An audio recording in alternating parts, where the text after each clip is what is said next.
We're going to start at 7. Other people can filter in as they come on in, and we are ending at 9.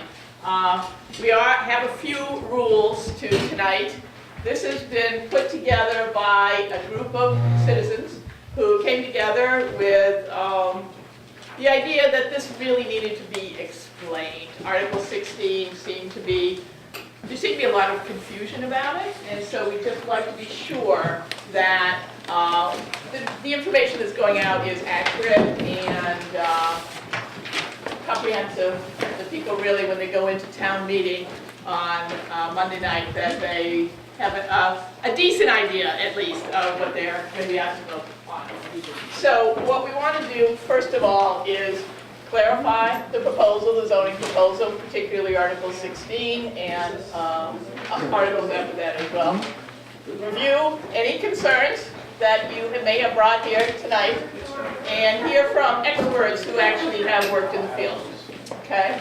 So as I said, we're going to start at 7 and at 9. We're going to have quick questions, no standing up and pontificating, no speeches. No bad ideas, but I want you all to respect each other, be kind, this is pleasant, we're all neighbors, we're all residents of Arlington, let's be pleasant, huh? It's okay to disagree, please listen to each other, no talking while someone else is speaking. That means me as well, Mr. Warren, please, Warden, please have a seat, do not speak while other people are speaking. Everyone participates and no one dominates. And here is, we are going to honor time limits. All right? So I'm going to turn it over to Steve to go ahead and put things out there. You want to listen to something? No, I think that's good. I do have a little bit of amusement on the third point from the mission. I mean, we advertise an expert, and all you got is us. Anyway, so during the past couple of weeks... Perhaps you guys introduce yourself? Oh, Sure. I'm Pam Hallett. I'm Executive Director of the Housing Corporation of Arlington. I'm Steve Arbelak. I'm a town meeting member from Precinct 1 and also served on the Zoning Bylaw Review Committee. And I am also a town meeting member from Precinct 21. So I was just wondering, just to kind of gauge things out a little bit. During the last couple of weeks, the planning department has held some informational meetings on the, on the articles. How many people? Can I get a show of hands who's gone to one of those? Okay, so quite a few. How many people have gone to some of your precinct community meetings? Great. Is there anyone who hasn't gone to any one of those? Okay. Okay. All right. Well, that's good. That's good. We do have some experts here, actually. Actually, yeah. Oh, yes. So joining us tonight is also Erin Huerco from the Department of Planning and Community Development, and Jean Benson from the Arlington Redevelopment Board. So yeah, last question: who are the town meeting members here? Just Great. okay, great. Welcome. All right. So there's. The ARB's report this year is a bit hefty, but most of it is signed by law, which has lots of pictures, so it's actually not that bad. I'd like to start by just running down kind of a list of articles to I'll do a brief explanation of each one, and just to gauge and just see what folks are interested in talking about. Maybe perhaps 16 is not the only item of interest tonight. All right, so affordable housing requirements is 16, and this is basically some changes to section 8.2 of our zoning bylaw. Increases the inclusionary affordable unit requirements for a project of six or more, has some density bonuses, et cetera, et cetera. Articles 6, 7, and 8 are essentially footnote changes. You could footnotes and reference changes, and they're basically contingent upon Article 16. Article 11 is a reduced height buffer area. So there is one of the provisions of our zoning bylaws is it has height buffers. So if you're within, buildings can only be so high if abutting a residential district, and it gives the buffer distances. The buffer distances are not changing. What is changing is the ARB is would be allowed to reduce them based on site-specific conditions, specifically the applicant doing a shadow and glare study and showing that, the height they were proposing, or showing that a smaller buffer would have negligible impact. Townhouses would increase the number of townhouses in a townhouse units in a townhouse structure from 6 to 8 and increase the allowed width of the building. We also changed the word townhouse to townhouse structure in a bunch of places. Upper story step backs is a no action. Corner lot requirements was also a no action. Yeah, that was a no action. Apartment building parking requirements is another no action. What does that mean, no action? I'm sorry. So no action means the ARB recommended, basically they recommend that town meeting take no action. So unless someone proposes an amendment as a substitute motion to swap out their no action, then nothing happens with it. Steve, Yes, how do you feel about standing up? how do I feel about it? Oh, sure, I can stand. Thanks, appreciate it. Okay. You need a taller tripod. Well, it's the angle of these, so. Oh, no, don't worry. You see all the time. Thank you. Okay, so parking reduction applicability, so this ties into something that was passed a couple of years ago when we introduced a transportation demand management program. And unfortunately, or it looks like the R7 district was not included in that, so Article 14, parking reduction applicability wouldn't make R7 eligible for transportation demand management. Article 15 deals with accessory dwelling units. This is would be sort of like an in-law apartment, in a single-family house in a single-family district, wholly contained within the structure as it existed at February 14, 2019. Yep. So there's a couple of regulations to that. If folks want to talk about it, we can go into more detail. Sign regulations is a recodification of the sign section of our sign bylaw. It's got pictures now. The big motivation behind it was a Supreme Court case called Reed versus Gilbert, where basically the Supreme Court decided that sign regulations have to be content neutral. So you can regulate the time, place, manner of display, but not what the sign actually says. Articles 18 and 19 cover the floodplain district and inland wetland district, and they're basically tidying up loose ends that, it's essentially stuff that was left over from recodification that we didn't get to during the zoning recodification. Article 20, review of religious and educational uses is a Dover amendment. I would be out of my league if I tried to speak to that, so I'm going to let someone else take that if folks want to talk about it. Article 21 is bicycle parking. So the bicycle parking article does, I think, two important things. First is it decouples bicycle parking requirements from automobile parking requirements. And second is it also makes a distinction between long-term bicycle parking and short-term bicycle parking. Being a cyclist, I care about these things. Article 22 is correcting citation errors, which is, essentially fixing typos. Article 23, publication of supporting documentation, zoning board of appeals. That is another no action recommendation. My understanding is that the ARB, or no, not ARB, the ZBA will start to publish their material using Novus Agenda. So it's the same thing that the select board uses, that the ARB uses, that the school committee uses. So you'll be able to get all of their supplemental material from the town website. Article 24 changes the definition of a half story from essentially just to comply with state building codes, where we say that a half story must be 7 foot 3. 50% of the floor must be at a height of 7 foot 3 or less. This would change it to 7 feet to match the state building code. And Article 25 was driveway slope, and that was another no action article. So, is there anything I assume folks want to talk about Article 16. Yes? Is that a good assumption? Yes. Okay. Any other articles? 11. 11. I would like to actually hear about all of the zoning density things, if they're all falling under 16. Then that's Okay. fine. All right, so 11 is reduced height buffer area. Okay. All right. So Article 16 is something I proposed, out of, it's something I proposed. So over the last couple of years, I've noticed that, I've seen housing prices go up and land prices go up. And, so I wanted to, essentially start talk, get a conversation going about the cost of housing in Arlington.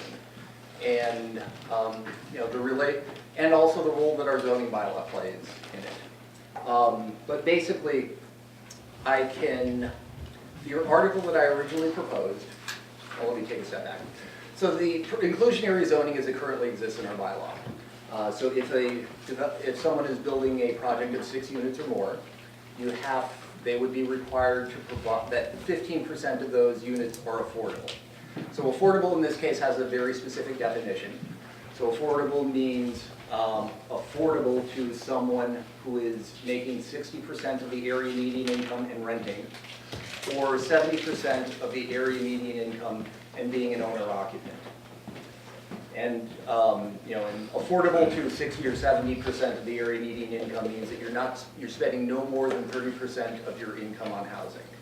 So those are the requirements that we're starting with. So let me just introduce this. So for one person, 60% of median income for this past year has been just under $44,000.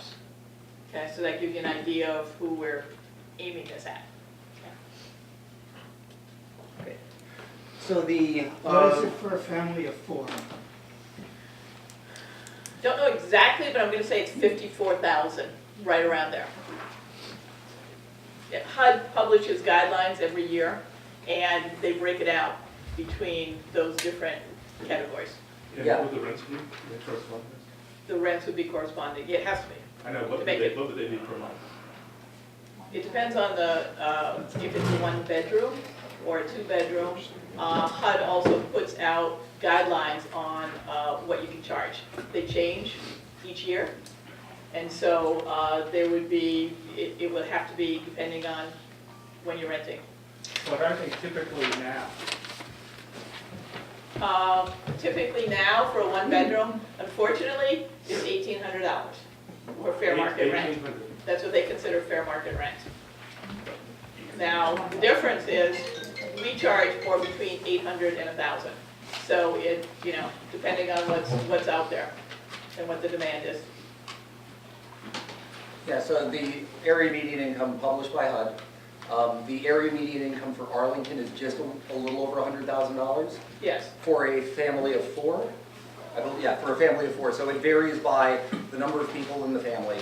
So 60% of the area median income for a family of 4 would be about 60 grand, or 70,000 for. It's just under 60. Just under Yeah, 60. it's like 59.5 or something like that. Yeah, because it's not, there's, if you've ever tried to work through the calculations, Yeah. there's a whole bunch of Yeah. exceptions, Yeah. and They don't it's like doing quite your taxes. calculate out, but yeah.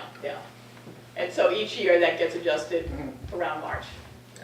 And one of the other things worth mentioning about affordable units is that they're deeded to be affordable in perpetuity, Yes. which is, I Forever. understand, well, At least 99 99 years. years.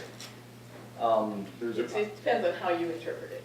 Yeah, but it's, the idea is that it's a, it is a stable, it is a relatively stable rent.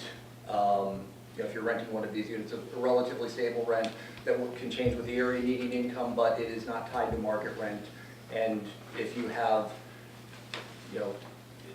market rents increasing faster than income, the rate of change for an affordable rental unit it'll be less dramatic. It'll be more stable. And actually, if they ever utilize state money out of the HCD, they can only raise rents 3 to 5% unless they get specific approval to do it. So, if any of these fall under the state-funded sources of funding for a deal, then they're strictly regulated. Okay. So yes, Sean? Oh, I just looked it up. For a family of 3, your rent would be about $1,400 a month for a 2-bedroom.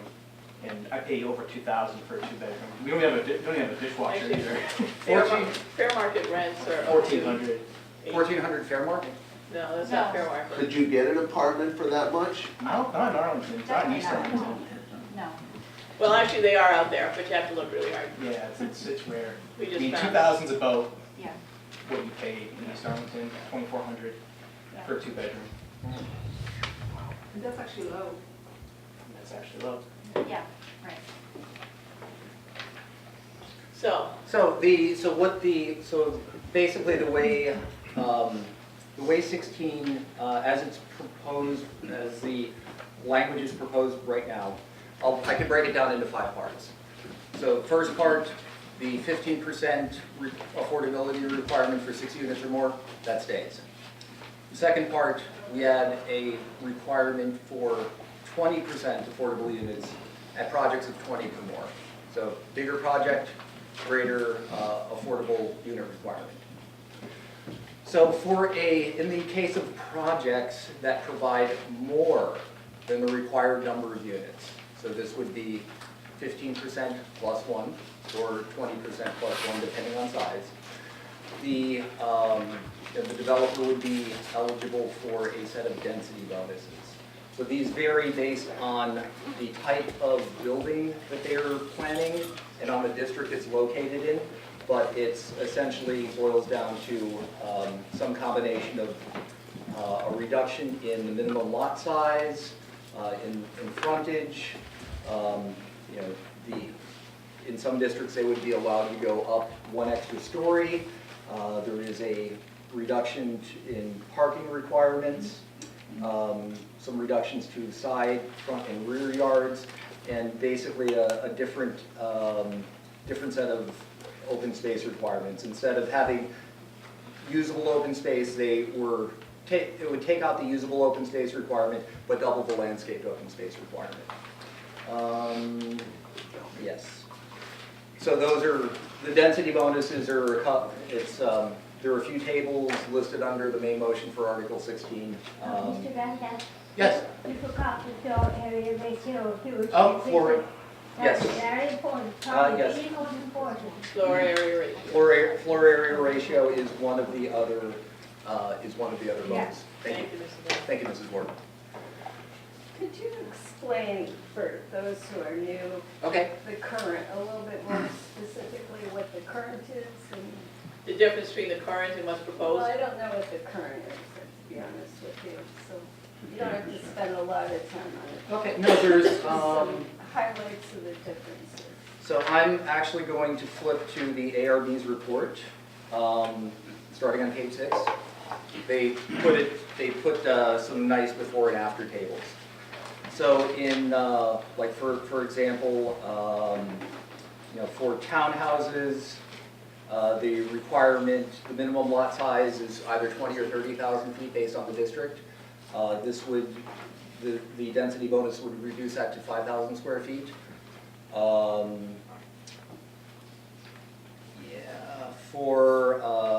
Let me see, there's setbacks. They would go from front yard setbacks of 25 feet to 10 feet. And from rear, well, the yard setbacks can, basically it looks like going from 25 to 15 or 20 to 10. It varies by district. So the next one for height, places where you would be able to add a story would be R5, R6, and R7. So instead of a 4-story max, no, actually I take that back, R5 and R6. R5, you could go from 3 to 4 stories, and yeah, 5 and 6 are the 2 residential districts that would get would allow the addition of a story. In the business districts, B1, B3, and B5. So there are lots of different little changes. Were there also changes to, in the required amount of parking, off-street parking? That was part of it? Yes. So it would vary depending on the size of the unit. So if it's a one-bedroom or like a studio, there would be one space required. For each two-bedroom unit, there would be 1.5, and, no, 1.25. 1.25. For 3 bedrooms or more, it's 1.5. I guess I don't quite understand how the town, or anyone really in zoning, can rationalize having a policy that bans overnight parking, but only provides 1.25 parking spaces for a two-bedroom unit. I just Well, don't, you know, I don't understand why we don't just do away with the overnight parking. There have been parking surveys done over the last several years, and I know personally from our tenants in our developments, for instance, Capitol Square, we have 32 units. We were required to put in 32 parking spaces. We have 12, any day, any hour, that are not used, ever. But you're talking about affordable, low-income families, Well, assuming who can't afford. We're talking about market. No, development of market. the numbers I gave you were part of the affordable, the density bonus for providing an excess number of affordable, more affordable units. But one As long as in it's six, 6 or one in more. 6 would be Most will not affordable. be affordable. Most would not be affordable. Most would be I mean, low most would market be- rate. Oh, okay, I see Most what you're, would be I see your point. But the market that these are really aimed at are the younger people that are choosing not to have cars anyway and choosing to either bicycle or use public transportation. And these are gonna be units that square footage is gonna be smaller, and that is the market that they're really going for. Can you explain, what are you referring to? What units are you referring to? The units that are gonna be, able to be built under these Are there guidelines, bonus provisions? for any of them. The luxury not-market units that will not necessarily be smaller because you're going to increase the flow regulation. They could actually be larger. But The most $1 units billion built today are very small. $1 million units Most, are not going to have cars. Is that what you're saying? most, well, Well, most could I, units are smaller, being built today are much smaller than what is currently out there. so there are, Yeah. No. Market units? So there are 2 more provisions to this, if I can just get through them, and then we can come back to the questions. All right, so we've got 15% for 6 or more, 20% for 20 or more. You do 15% plus 1, 20% plus 1, you'll get a density bonus. The next provision, if you do just the required number, then there is no density bonus, and the current zoning applies. So 6 or more units with just the minimum number required. And below 6? So in below 6, well, this is where it's going to get interesting. So below 6, the article is in the ARB's report. For a 4 or 5 unit project in one of the zones listed for one of the types of structures listed, would be able to build according to the density bonus provisions.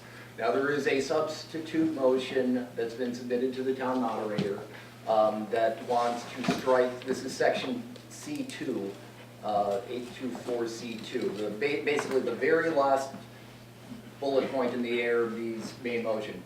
There's a substitute motion that would strike that. That would be an amendment. Yes, so basically, at town meeting, we're gonna vote on that. So if you don't like the 4 or 5 unit, you can vote to have it knocked out, and we'll go on with that as amended. So you Can you tell us who filed that, please? So there's, Below 6, they won't get the density. below 6, there will be no density bonus. If town meeting chooses to adopt that It's substitute voted motion. on. See, that's not. Can you tell us who submitted this, please? Yeah, so I spoke with Doug Heim, town council, this afternoon. Christian Klein, who's a town meeting member, I'm forgetting his precinct. He will be, thank you, he will be submitting that substitute motion for consideration on town meeting floor. Thank To strike that Thank you. provision for 4 or 5 unit That's an amendment, not a substitute motion. Doesn't matter. It's the, it would be the, yeah, That's the same thing. it has the same effect, exactly. So that will be up for consideration on town meeting. Which, I mean, you know, having gone through, those of you who, having sat through a bunch of these meetings, I know that that is a sticking point for a lot of people, so I think that striking it, my own personal feeling. What's the, I don't know, why is it a sticking point? What's the density bonus? So the sticking point is that basically for, what it would allow is for someone to build a 4 or 5 unit project. Yeah. Get a, you know, do a larger building, but not have, but stay under the 6 unit requirement to build affordable units. They would get something for nothing. The developer would get something for nothing. Okay. I mean, it could be beneficial in the sense that, you know, say allowing 4 units on a lot instead of 2, where, you know, a typical buildable lot in Arlington is about $360,000. So if you split that 2 ways, it's $180,000 a piece for land. If you split it 4 ways, it's only $90,000. So, 5 ways, yes, you can do it 5. or five ways too, and so whatever 36,000 divided by 5 is. But yeah, it potentially would allow development on some smaller lots and make small A affordable, which is just, by which I mean cheaper than a single family house. But, you know, it wouldn't be deed restricted, income limited kind of thing. One other thing I just want to point out is any of these proposals under Article 16 will go before, will have to have a public hearing. And it'll be before either the ARB or the ZBA. So if something comes up in your neighborhood and you're concerned about it, you can always show up and voice your concern. Can I just, to follow up on your question, so the pros, I mean, obviously that was proposed for a reason. 5 will get you the bonus. So what more are the pros? So And why was that proposed? Because there must have been something. My understanding, and Jean, you could feel free to jump in if I get this wrong, is that. You've been right so Oh, okay. Well, so originally, my understanding was to allow some more multifamily on smaller lots where a 6 unit or larger building would not be feasible to do. Yeah, I think that's right. The only thing I'll add is there is currently an exemption for buildings up to 5 units where they don't have to put in affordable housing. So it's not like we created or carved out a new exemption. It was basically just continued for the density bonuses for the reasons that Steve has stated. So just to build more smaller units for more housing as Exactly. opposed to affordable. So in the back, Yes, nice to meet you. is that Casper? Yeah. Yes, Hi, that Casper. That is I. Yeah, I'm very skeptical about this development, and right now I'm saying no to it. Okay. Altogether, I think we should wait, hold off. There are a number of things we have to account for. First of all, you know, and you were a member of tenants for a little while, Yep. you heard the concerns and complaints, and Laura, Kiesel. Kiesel, yeah, came and spoke about her concerns, but, you know, there are a number of tenants who are currently living in Arlington cannot afford the cost, and the rents keep going up. And furthermore, we have absentee landlords who are not fixing what they need to fix. I know you said you have a lot of spaces there available, but she does not have one Actually, where she lives. Excuse me, let me finish. that is incorrect. I just want to point out that is blatantly incorrect. What is correct? Excuse me. She parks her boyfriend's car in the parking lot. All right, maybe her boyfriend's car, okay. There are a number of people who do not have parking spots, or, you know, right now, there's limited number compared to the number of units available.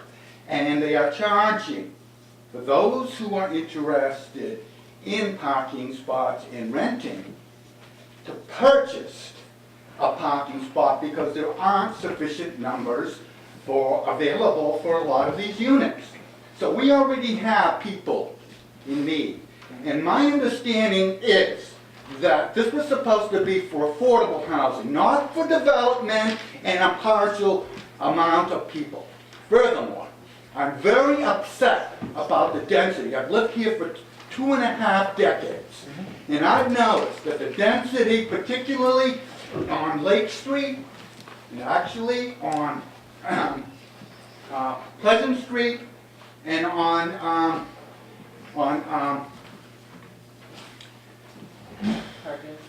Park Ave, yes, is very intense during rush hours. And I've seen a couple of close accidents. Furthermore, I am most concerned that nothing has been done about that crosswalk there for the bike path. Okay? This has been an ongoing issue for a long time, and we have been remiss in addressing that.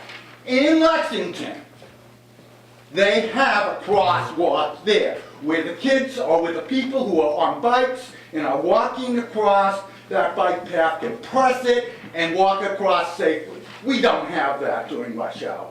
I think we are pushing this too quickly, and I don't know who the investors are, I don't know who the developers are, but I feel that people are more concerned about providing money for themselves rather than thinking about the welfare of the community.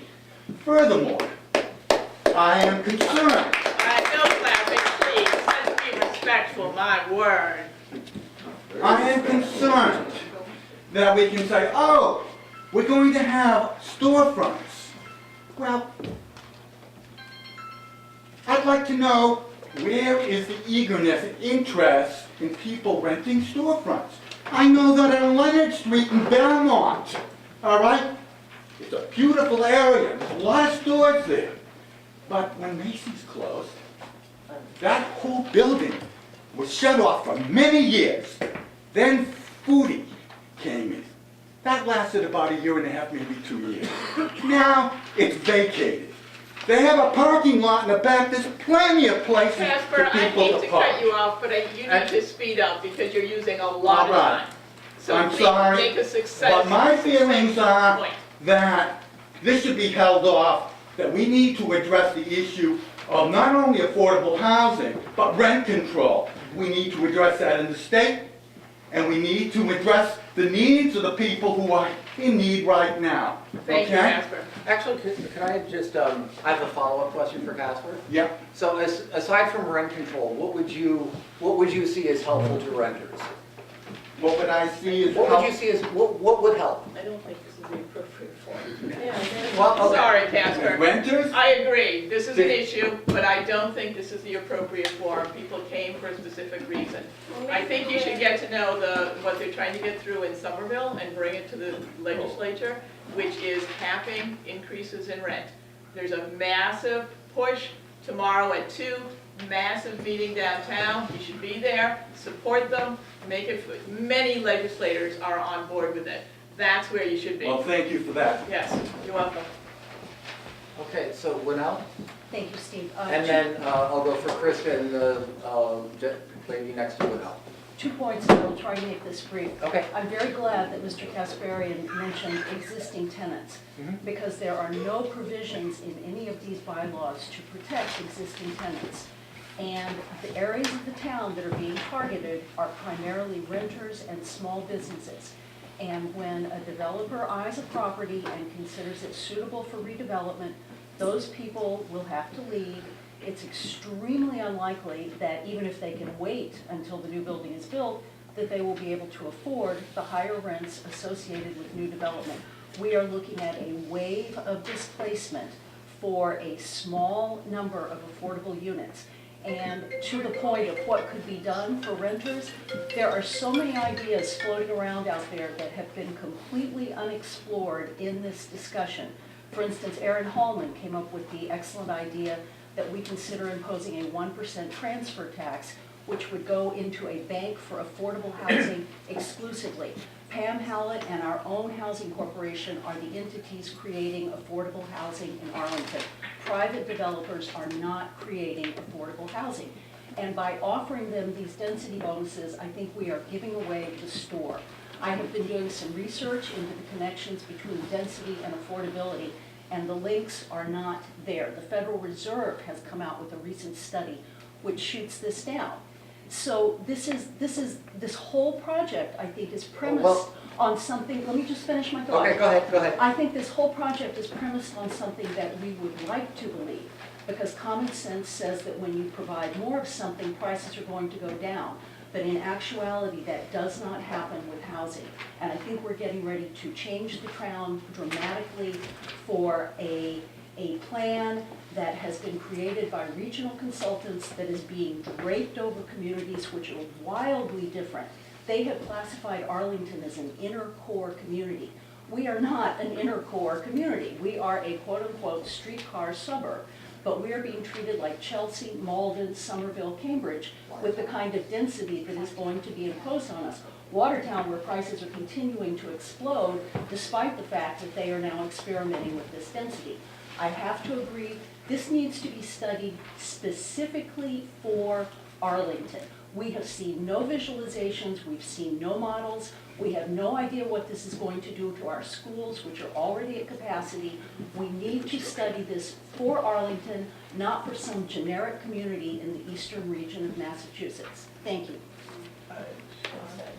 Actually, Krista? Can I ask for clarification? If a zoning article is voted down at town meeting, can it be brought up again in the next year or two, or what is the timing? I thought there was something. 2 years. It's 2 years? No, it's not. It's, So so what is the, can you clarify that, please? so if a zoning article is voted down at town meeting, it has to wait 2 years before being brought back unless the redevelopment board moves favorable action on it. So you could, so an article that is voted down and could be brought back up the next year if the ARD brings it up. Allows it to come to town meeting? Yes. Thank you. And the woman next to Winnell? What's the minimum requirement for land to build a multifamily unit?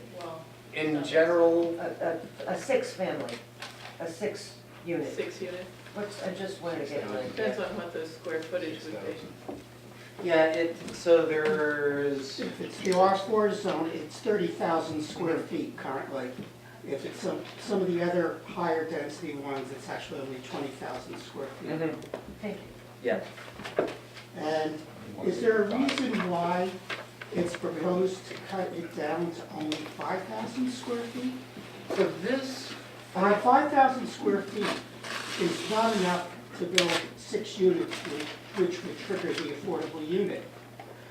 It makes no sense from the point of view of affordability to allow these larger lots, which could be productively built for higher density apartments with the lower units, to allow this developers to subdivide down to only 5,000. That's clearly an invitation for them to build 4 or 5 unit apartments with no affordable in them. Duh. Well, except that means they have to subdivide, which is an entire process of its own. which and there is delay. a 2-year waiting period. Yeah, So- and it's a significant delay. One thing developers hate is delays. I would disagree with that. I mean, they could still go ahead, they could take a 15,000 square foot lot, divide it into 3 chunks. They could do a cooperative thing among 2 developers, where one developer takes the 2 outside ones, and the other one takes the middle one, I and don't they think can you know develop it developers very simultaneously. well. Developers do that sort of thing. Cooperative No developers, side yard. not happening. Well, there's, I think what, Sean. but to go to directly answer your question, and Aaron, if you can feel free to jump in. So what I understand is that there was, part of the setup for this was a parcel analysis, and which looked at the sizes of the individual lots. So when we downzoned in the 70s, the lot sizes went up. And I'll pick Mr. Warden's brain. So Mr. Warden, in one of the provisions in our zoning bylaw is that a 5,000 square foot lot is buildable, even if the district requires less, provided that it was listed on the subdivision plan prior to May of 1924. Was 5,000 just like a thing at one point in time? No, that's in state law, actually. Oh, That's okay. only for 1 and 2 families. Oh, okay, That's all my right. house, two-family. Okay. And we barely have any room for cars. But so is that an accurate Yeah, to get to some of the reductions in the lot sizes, that was through a parcel analysis. And the parcel analysis identified that the large majority of the lots in Arlington in the zoning districts that are under consideration do not meet the minimum lot size. To bring those lots into compliance with the zoning bylaw, the minimum lot size was reduced for those specific uses and within the specific zoning districts. So that's the genesis of where those numbers came from. And similarly for the minimum lot area per unit, in many cases that is reduced in the applicable zoning districts based on the type of housing provided. And that was developed because of what we see on the ground currently in Arlington. So that's the genesis of that. How many of those undersized lots do you think say exist? So the On the corridors, is that what you're asking actually? So actually, the analysis was done across Arlington.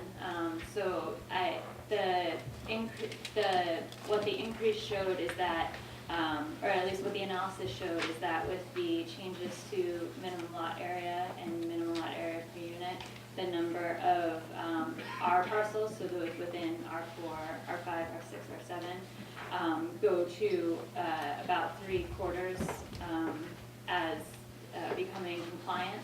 I don't know the exact numbers, Mr. Warden, but similarly in the B districts, the number of parcels that become compliant is quite a majority. Can I rephrase what you just said? We have a bunch of grandfathered lots which are too small under our current zoning laws. And what MAPC has said that, hey, if we reduce our standards, we can make all these suddenly conforming. I mean, that's like saying, if we increased our speed limits up to 60 miles an hour, no one would ever get a speeding ticket in Arlington. There's a reason why we decided that lots had to be a certain minimum size. And to Do say you know what that, that was? The reason? We've heard that we don't know that there was state law. Is that right? Did not hear Mr. Warden say there was a state requirement? No, there's a state law that that says a 5,000-foot lot that was laid out before 1924 and is not in contiguous ownership with somebody else is a building lot in 1- and 2-family zones. And so that's why that can happen. But to take that criterion and apply it to some undetermined number of zones in the business district and create this situation in which other people have described of letting the developer put up 5 units, nothing affordable, which basically you can't do now, is, that's really giving away the stores, like the 60-mile speed limit. Okay, so we'll go Sean, John, Beth, and then Carl, and then Deanne. Okay. I would just offer that displacement has already happened. Here in Arlington, and barely anything's even been built. I was just chatting with my friend Elise here, and her 3-bedroom apartment's $2,800 a month. And so this used to be a town where people could start a family, buy a place, or go to rent and save some money. It's not that at all anymore. And in large part, it's because nothing's even been built. So gentrification is happening without anything being built. And I would just say, too, that folks who are concerned about developers coming in and making money, I would look to Cambridge, where they propose something where the entire town would be subject to an overlay. If you're a nonprofit building 100% affordable housing, you can build 5 times the density anywhere in the city. So maybe that's something folks here in this town who care about developers making a buck. Not exactly what that. Oh, okay, so it's not really about. It's very different than what you're saying. I can send it to you if you'd like. Okay. Oh, no, I helped draft it, so I was involved in it. I know, but But I'm just saying, if folks are really concerned about developers, you can think of something like a nonprofit could come in and build 100% affordable housing and really just jack up the density across the entire town. But I don't think that's what people want. Well, I think it We want to have something that's well planned and targeted, which this proposal, it seems to me, is a little bit of that. It's gone through numerous meetings. It's been through the ringer at the ARB.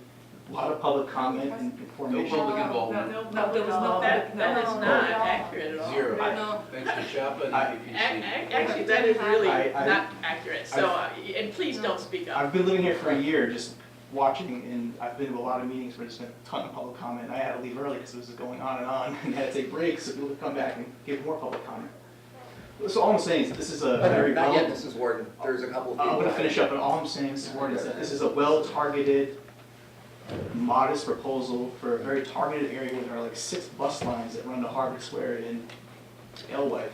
It just seems to me that it's not as big of as like a 40B that could become. This is something that's targeted. We're controlling our own destiny. I think Pam also noted that every project would have to go before the ARB or the ZBA to get approved. So if there are issues, you can knock down the density a little bit, take care of shadows, whatever the issue may be. There's an opportunity to have public comment. Sorry for taking so long. No problem. John? I would just like to ask Gene to tell us in his own words why you think this is a good idea. Well, okay, I can't speak for the ARB, I can only speak for myself. Density bonuses, which is what we're proposing, which is if you as a developer want to get any of this density, the ability to have taller buildings, the ability to have wider buildings, the ability to have smaller setbacks, you can't do that unless you provide additional affordable housing. That's a density bonus. It's not a giveaway for the developers, it's a quid pro quo between the town and the developers. If you look at the literature, density bonuses are the #1 way around the United States in which you use inclusionary zoning to get additional affordable housing. Wait, what about below 6 though? Well, if What people, about let me that? just say this, John. If people are really opposed to the below 6, vote for the proposed amendment that knocks it out. If people think there's a good reason to have a different rule, continuing the rule for those below 6, then don't vote for the amendment. But put that aside. If we're talking about larger projects, we're trying to catch up to the rest of the country where density bonuses are what is used. We currently have 2 very minor density bonuses that Ms. Warden put on the email list, and I think this is right, have never worked, have never required any additional affordable housing, because they don't give developers enough incentive to build additional affordable housing. This hopefully will give developers enough incentive to build affordable housing in addition. Let me raise a couple of other things. Nobody mentioned, but we're only doing the commercial corridor, so the thing that is going down Lake Street and other places like that is incorrect. The Article 16 isn't touching the R0, the R1, the R2, basically the single family. Article 16 isn't, it's only doing the corridors. So, But it's all over, it doesn't matter. so I'm just pointing out what it's doing. It's doing the corridor. Yes, some people live along the corridor, and one of the things that the ARB did in looking at this is said that we pulled back on the idea of reducing some of the setbacks when it's bordering on residential property, because we realized that there needed to be some protections for residential property from shadows and glare that were not in the original proposal. We also changed it, as Steve pointed out, from usable open space to landscaped open space to allow the open space to be used slightly differently on the lot, and hope we're getting a better configuration with trees and bushes and things like that. And when projects have come to us, I've been on the ARB for 2 years, so I'm the newest member of the ARB. When projects have come to us, one of the things we've looked for is what are the plantings, what are the trees, what's the open space, what's the green space. We're going to continue to look for those things. You know, some people have accused the ARB of somehow sort of being in the pocket of developers. I have never worked for a developer in my entire life. My history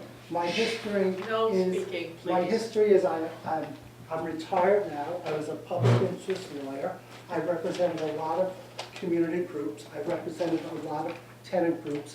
I represented a lot of tenants who were in affordable housing. I can tell you that I would not have voted for this if I thought it would hurt the town where I've lived for 29 years, and where I think that we need to get more affordable housing, more housing, better commercial space. I think this is a way to do that for our town in a balanced way. And don't imagine that this is going to happen, and a year from now, all of Mass Ave is going to be transformed. This is going to be, who knows, a 20, 30-year process for this development to roll out. So that's why I did it. I think it's good for the town. We get more affordable housing. We do density bonuses. We get some more housing that we need. How do you get more affordable housing? We get more affordable housing. We get more affordable housing two ways, Carl. One is we agreed with the proposal that was put in by Steve, that if you're 20 units or more, the affordable housing percentage goes up from 15 to 20%. The other thing we said is if you want the density bonuses, you have to build affordable housing on top of those numbers. So the question is, why didn't we do more? Because people said to us, it takes 4 or 5 market rate units to be able to subsidize any one of the affordable units, because the developers are going to lose some money on the affordable units. So what we tried to do is, how could we strike the right balance, get more affordable units, but still present it as an incentive so developers would build larger places with more affordable housing. You may disagree with it, but that's the rationale behind it. That's why we did it. But they can get around building more than 6. Okay, so well, as I said before, if you don't like the 4 and 5, vote for the amendment So they that don't would do knock any that affordable out. housing, is what you're saying? No, No. I said the exact They opposite. build in chunks of 5. Carl, if you Carl. don't like that, vote for the amendment to get rid of it. Let me say about the wait, amendment. can I just say He came in thank- late. Can I just say thank you? That was just what I wanted. Thanks. Hi, Jean, what zone do you live in? I live in an R1 zone. R1 zone, so you're protected. I live in R4. I feel like I'm in the ground zero for these perhaps well-meaning draconian zoning changes. I went to the January 10th Housing Forum where I was told, don't worry, it's not going to touch R2. Don't worry, it's only Mass Ave and Broadway. I'm very worried, and I've been attending committee meetings since January 10th. I attended plenty of ARB meetings, not hearings. Hearings, you get to ask a question. You may have heard me speak at them. At meetings, you're not allowed to ask questions. So we had to sit there, and we couldn't ask any questions. I'd like to reemphasize what Don said when he recharacterized Erin's statement. I heard that statement at the January 10th Housing Forum about lowering the standard lot size to the smallest one in the neighborhood or in the zone. That struck me as odd. If at some point in history in 1890 or 1905, someone built a modest house, what they could at that time afford, on a smaller plot, why would we make the standard in 2019 that small plot size in R4, where, or R7, but presumably R4 or 5, where you could potentially put a minimum of 4 townhouses on it? Why are we lowering the standard lot size in R4 from 20,000 square feet, I think it was, I still can't make sense of all the charts, 30,000. 30,000 square feet in R4, which I live in a historic 2-family house. My house is a 2-family house built in 1927. I have open space, what you're about to make obsolete. I have a yard on the side, which you think is obsolete. I'm horrified. I've lived in Arlington 6 years. I love it. I don't see any climate resiliency in these proposed changes. That's featured in the master plan, concern for the environment. How are we going to address the loss of 936 ash trees? Our community is surrounded by emerald ash borer. You can't prevent it. You can treat trees. They'll only survive as long as you're treating them. They will likely die. It will cost thousands of dollars to remove them. They do become a hazard. Different trees have different characteristics. Ash trees you must remove. So we will lose 936 ash trees. That's a severe impact on our tree canopy. How are we going to account for that? Why are we proposing zoning changes that will not leave room for trees in the front yards and the side yards. And I am also very concerned about the SROs, and the SROs are mentioned in one of the pages of the ARB report. So I live in a community that has single room occupancy, and so I'm concerned that, oh, if Caritas, sells one of these homes, can a developer buy that and say, well, I had 20 units in that house previously, and there's a nice big front yard, and in this R4 neighborhood of two-family, historic two-family, and many single-family homes in R4, what could he build? Could he get the ARB to agree to a 5-story there? Or could Caritas buildings are not on the corridors. They're not on the corridors, but No, they are in the they don't R4 fit. that I live in. Russell Terrace, Caritas, 20 units. So that's the other misnomer about this plan. They say it's only the corridors. It is Mass Ave, Broadway, Summer Street, Mystic, Pleasant, and the contiguous neighborhoods. R4, R5, R6, and R7, and your contiguous neighborhoods. I live on Russell Street. That's not a transportation corridor. This plan is too large and draconian. Please vote against it. Keep us green. Climate resiliency. We've got 10 years. We can have an impact. It's not cutting down trees. It's planting them. We meet climate resiliency with the trees we have, not with the ones we want.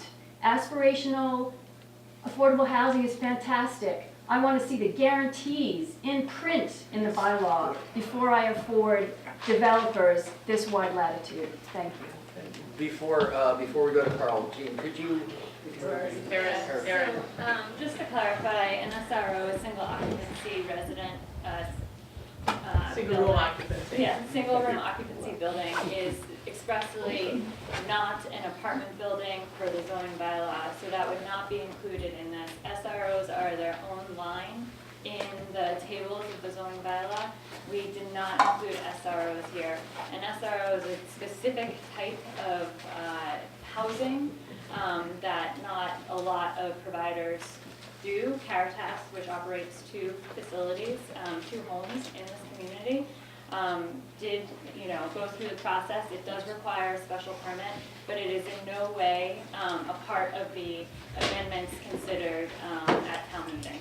No, but if that property is bought by a developer, the fact that it had 20 units in it, does that impact what he can build with a large yard? No. No. Because it was done under special No, permit. because it's a specific use, an SRO use. Carl, before we speak, could we ask the room to conclude whether Mr. Benson's statement that this affects only the corridor streets, not all the R4, R7, and all the business and all the mixed use is true or not? If you look at the map and you can see, But the map, if you look at it closely, shows it's all over the town. it's this. Okay, so sometimes it goes up onto a little bit of Summer It's primarily the Street corridor. and- It's and all over the Broadway town. Also, but it's not all over the Primarily. town. It's not. These are neighborhoods that people live in. They are multi-street neighborhoods. Alewife, Excuse me, Lexington, can you sit Winchester, down, please? You've Belmont. had your moment. Thank you. My name's Carl Wagner, I live in Precinct 11. We have a webpage called Affordability in Arlington. There are multiple studies. The bulk of the studies say don't do this. This is called upzoning, which is a nice way to say gentrification. The studies, Harvard, MIT, Syracuse, et cetera, you can read it on the Affordability in Arlington ARPA webpage. They point out that this is a mistake if you live here already. If you're moving into these places and you don't care about the quality of life that we have in Arlington, and you're not already renting in a place that is a median rent of $1,500 a month in Arlington, then you won't be that pissed off that the new places will have much less green space, much larger buildings, and affordability will not be better. And I'm excited that the Housing Corporation is interested in this because they're the ones who make most of the affordable housing in Arlington. They're great.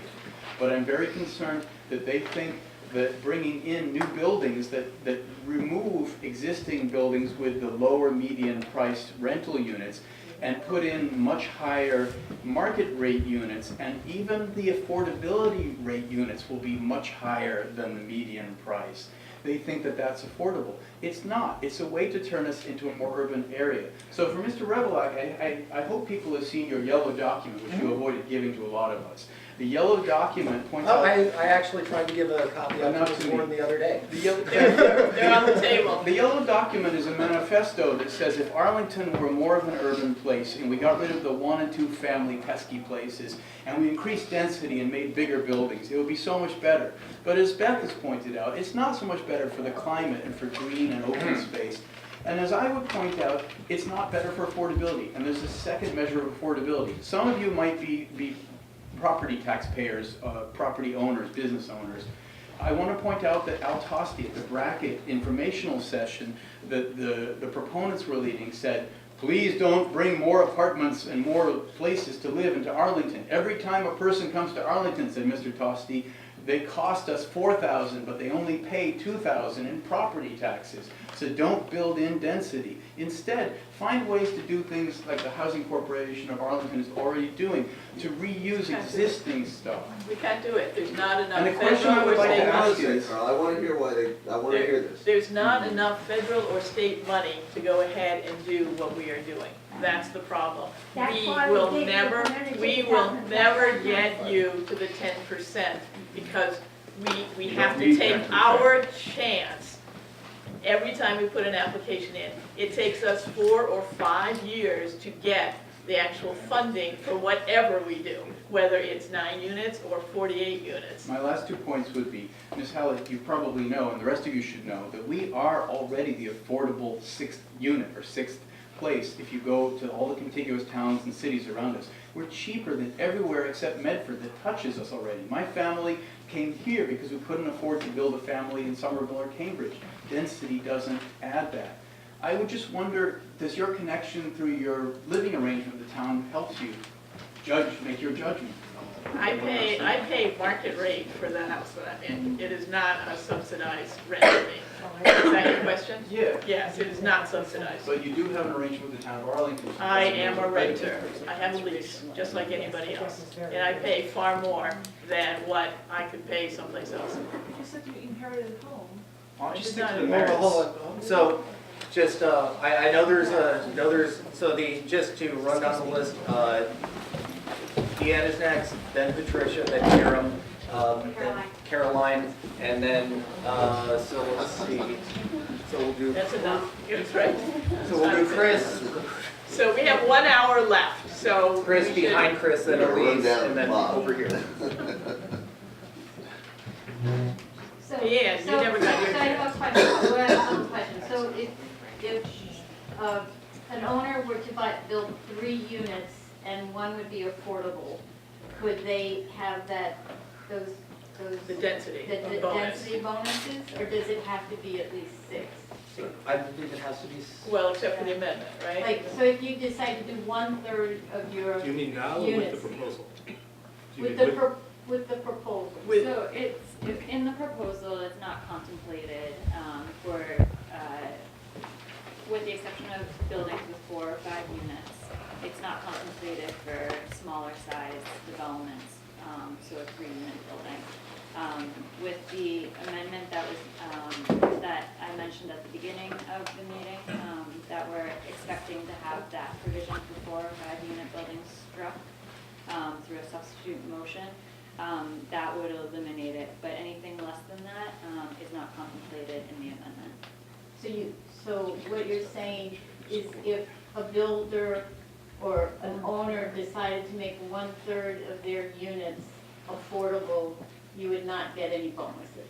There's no trigger of that method in the zoning bylaw currently, nor in the amendment. Okay, yeah.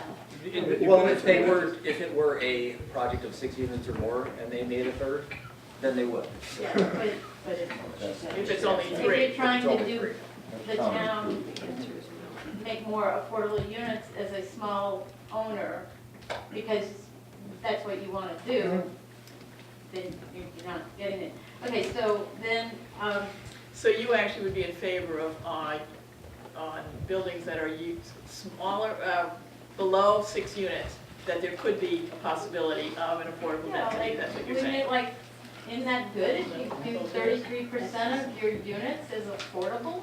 I mean, I think that's positive. Well, why would you?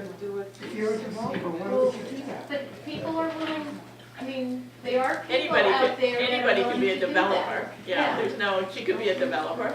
That's right. Developers haven't made And affordable if, housing but I 37 don't, years. but an Oh, stop. individual can be That's a just developer, false. okay?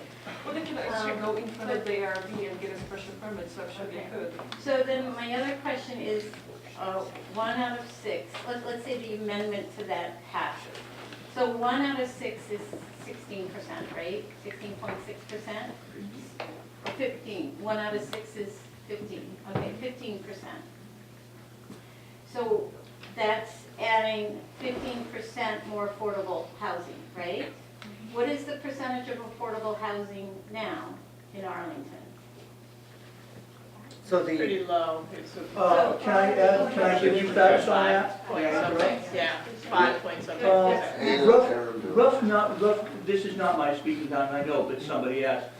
Rough numbers, not exact down to the penny, but out of Arlington's 20 to 21,000 housing units in town, there are roughly 1,000 affordable units. So if you say 1,000 in 20,000, we are at 5% affordable. 5.6. Is that state affordable? That's not that 40B. I'm not gonna that's argue the total. definition of Yeah, affordable, that's okay. another, So- that's another trick, but I So- know that. So if you're building 1 and 6, you're actually increasing that percentage by adding, if you have a 6-unit place and you have You would one- expect that to be. I mean, If you it's build so more than 10%, you minuscule, get but- closer to the goal. But you're doing Yeah, it more. depends on how many units you add to the And, full. and I have to say, you know, I am a climate activist, but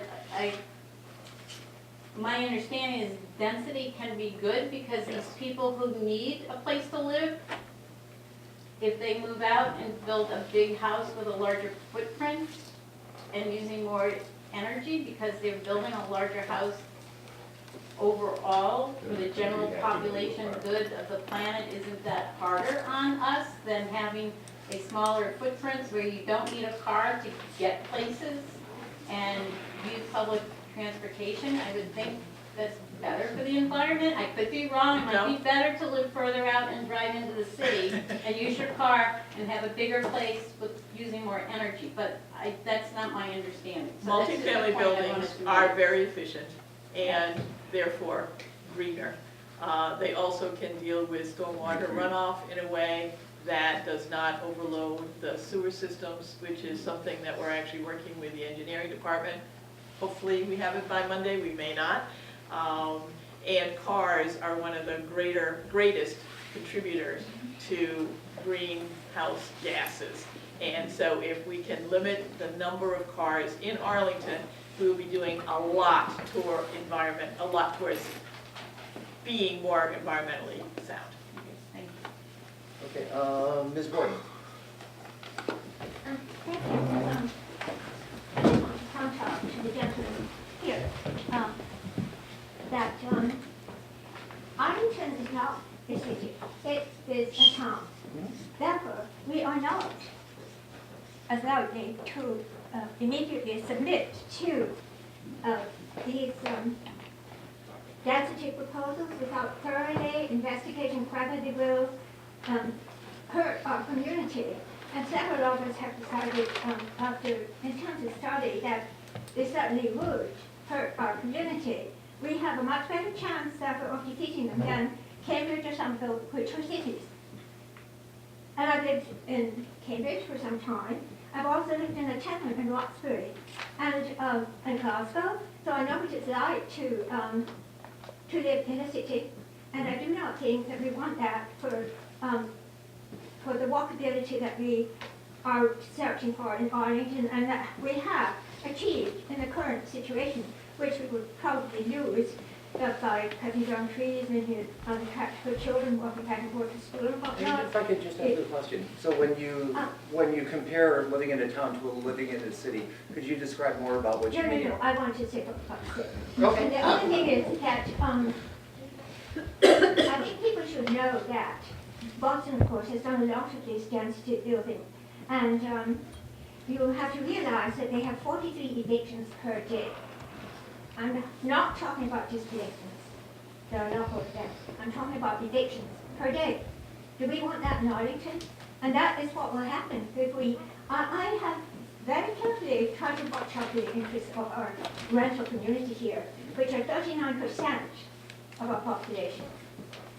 And ever since I worked in the housing authority, and even prior to that, when I established with other people the inclusionary zoning bylaw, I have wanted to make sure that people could rent here at an affordable rate, whether it was a market unit or an inclusionary subsidized government unit.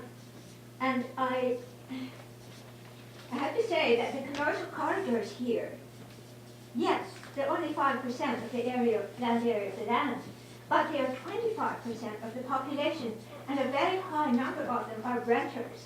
And those are the people that do you care at all about them? Do you give one little hoot about them? Do you? Yes. I'd like to hear that, because they're not going to do well with your density and with Jean's ideas. Now, as regards Mr. Benson's comments, let me just say that the density bonuses to which I was referring when I responded to your little letter in the Arlington list are not the density bonuses that you were talking about, which are the ones in the affordable housing bylaw and refer only to parking and whatnot. They are the density bonuses that have been available for decades in Arlington. I don't know what they've done with the recodification. I hope they're still in there. Your recodification that we had to look for all the mistakes and file amendments to correct. I hope they haven't dropped that out of it. However, density bonuses, although available for decades in Arlington, were never, ever used by a developer. So that's, I mean, you should look at that realistically, June.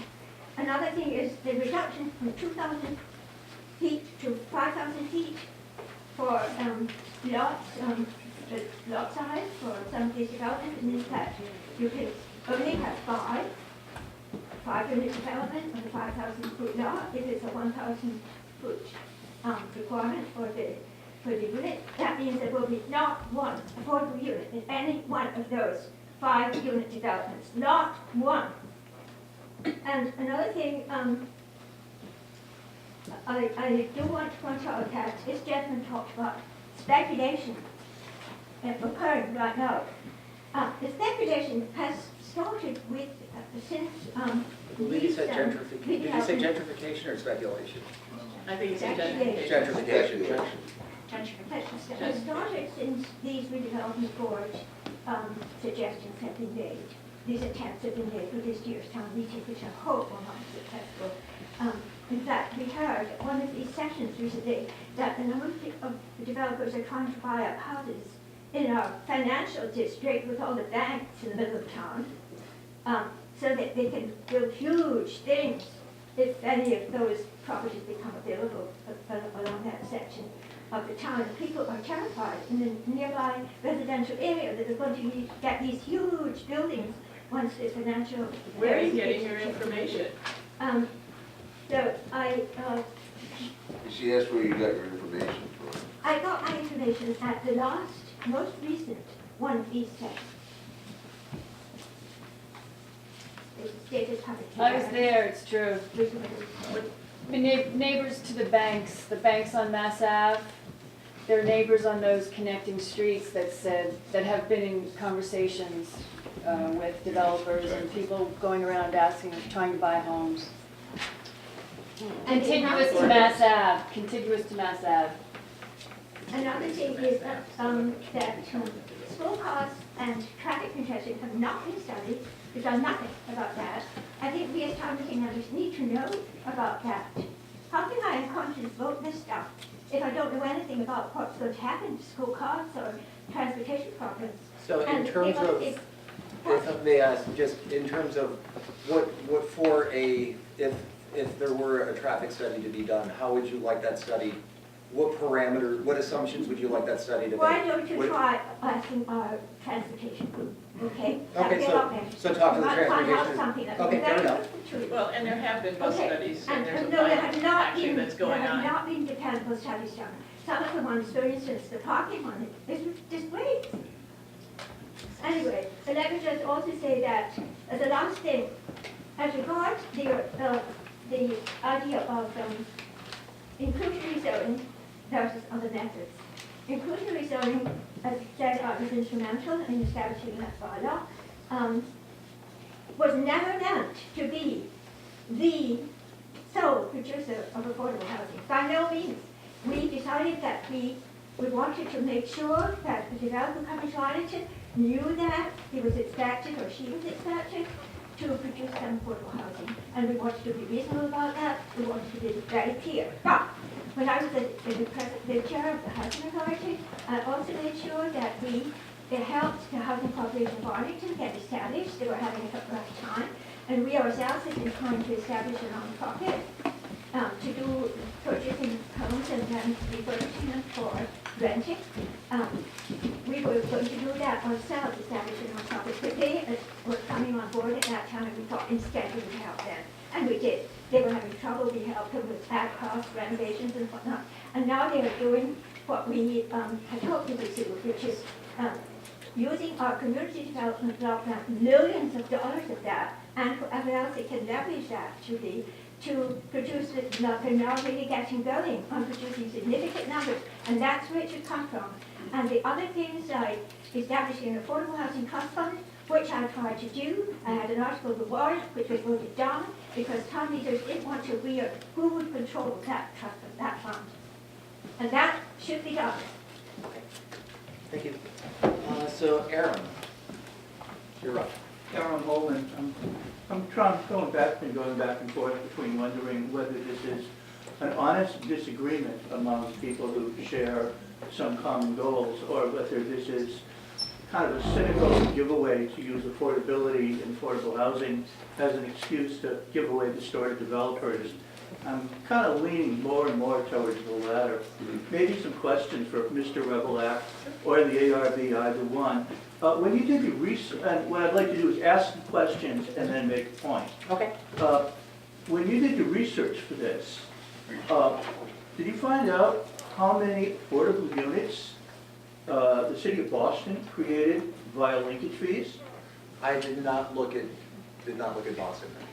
Gene, maybe you could answer for the ARB. Did anybody do any research into either linkage fees or any other form of financial transfers of money rather than density bonuses as an overall strategy for creating affordable housing? Well, I know how the linkage fees work in Boston. Uh-huh. I can't speak for anyone else on the ARB, but I didn't look at how many units of affordable housing were created as a result of the linkage. Community planning and economic development? Wait, how many were there?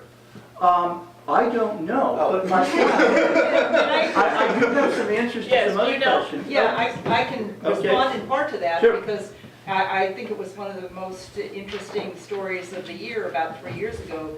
The city of Boston notoriously lost track of their linkage payments. I remember that, yeah. And the people who discovered the linkage payment missing were a bunch of high school kids. Yeah, yes. yeah, I remember that. So I think Boston is not the example that we. Boston is not my point. My point is that Boston is not the example that we want to follow in terms of municipal administration. Nor is it a city, nor are we a city like Boston. My larger point is that in coming forth with a proposal to basically upzone the town in order to create more affordability, more affordable housing units, you really have not looked into it at all. Nobody has. And to me, this is one of the biggest reasons why this should be voted down. You should send it back. And like other towns, including my hometown of Newton, which just did this, you ought to vote this down now and do the research and take the time to get it right. Because you don't know this. I don't pretend to know the answers either, so I can't give them to you. But if you haven't done your homework, you have not answered the question, which alternative is more effective at creating affordable housing? Now, if you want to, for details on how to do that, I have proposed a 1% transfer fee to be paid by the seller at time of sale. My logic is, given the way that prices have gone through the roof, if you've lived here at least 7 years, and most people who own a house own it for at least 7 years, just because if you're not going to own it for 7 years, it's not worth your while to buy, you've benefited from at least a 20 to 30% increase. Now, this isn't the only way. That is just one example. but I don't think you folks have done your homework. And I think this deserves to be voted down now, to be given another year of consideration. Now, another point, somebody asked earlier about the ratio of affordables to units in town. Are you willing to accept my figures that were roughly at 1,000 out of 20,000? We're roughly 5.6. It's 5.6. Now, I got a question for you. Suppose we wanted to get to that vaunted 10% that we need to get out from Chapter 40B blackmail. Have you done the math? And this one I can answer for you. Have you done the math? How many more units in town would we have to build? Why don't you just At tell a us? 1 in 6, do you know? Have you done that math? I've done the math over times, yes. Okay, good. The math that I get out, and I will be glad to substantiate this in writing, it's high school algebra. You need to build 15,000 units in town. And actually, that's an understatement, because that assumes that 1 out of every 6 units built, including the 5 units or less one, the same rule would apply. So let's make it, that's kind of ridiculous, because we only have 21,000 units in town. How about if we made the ratio 1 in 5 instead of 1 in 6? If you do the math, we'd have to build 10,000 units in town. Now, I don't think that we're going to do that. So there is no way that your scheme to increase affordable housing units in town is going to get anywhere near that at any time. Now, there is an alternative, which is this, there is currently a suit which says we have 1.5% of the land area. And we are very close to that. But your proposal has not waited until we have a definite determination, one way or the other. And that is another reason why this ought to be put on ice until we can figure that out. Because it makes a big difference for both the town and the developers whether we are going to be subject to continuing 40B blackmail when they come forward. What's the 1.5%? The 1.5% rule is there are 2 ways to make your affordable housing quota, if you will. One is that 10% of the units in town must be affordable. The other way is that if, regardless of the number of units, 1.5% of the land area in town is devoted to affordable housing, then that is another way to meet that. Once you have met either one of those, you are no longer subject to what I referred to. No, the state has never allowed that to go through. Right. So But there's the never point- been a municipality in the state that has been able to. Right. It's have the important. state. My larger point, more relevant to this, is I don't want to argue whether we're at 1.5%. Mugar is currently waiting for a decision on that so he can build on his Arlington swampland on Route 2. Okay, And- we're not going to talk. I know, I don't want, but my point is, again, this is something else you ought to know before you proceed, and you don't. Now, there's plenty of precedent for putting something on ice and then coming back to it. Well- And it's perfectly reasonable to do that. I also think this is a major Excuse me 1 second, issue. and then I'll finish up. Well, please, you've Okay. been talking for almost 10 minutes. Okay. One thing you can do, you can wait on this. Newton, where I grew up, just put something like this on hold for the same reason. The first time Arlington wanted to rebuild 7 elementary schools. Okay. They put that on Can us. you end? We can wait. Thank very you, much. thank you. Caroline? So, I just want to say that I don't think there's any one solution to our problems here.